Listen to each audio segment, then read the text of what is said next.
The Federal Reserve still expects to slash interest rates multiple times this year even as inflation remains well above its target, sending a welcome message to investors Wednesday.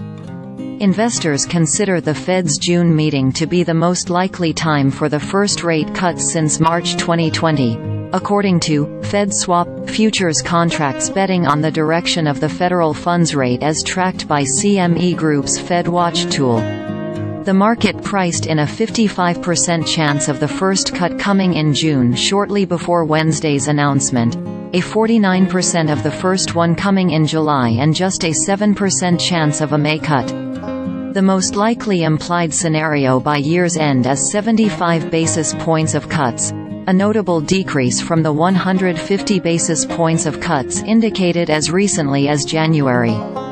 For most of December and January, investors targeted this Fed meeting as the date of the Fed's first rate cut, effectively concluding the current tightening cycle.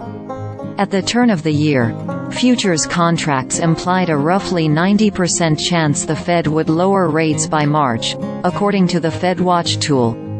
The target federal funds rate only nominally sets the rate at which financial institutions can lend extra cash to one another, but has wide sweeping implications for the broader economy and financial markets.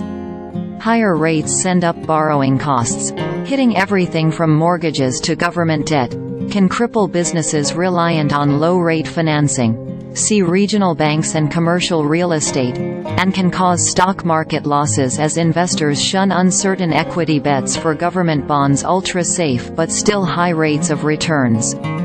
The muted rate cut expectations came as January and February inflation data revealed price increases have not disappeared, throwing a wrench in the expectations for a softer Fed as the 2022-23 rate increases from near 0% to over 5% began to combat worrisome inflation. Major U.S. stock indexes have proven surprisingly resilient despite the rate hikes, with the S&P 500 bouncing back from its nearly 20% loss in 2022 to set fresh all-time highs this year, though much of the recovery has been concentrated among bigger stocks, as the small-cap Russell 2000 index still sits almost 20% below its 2021 peak.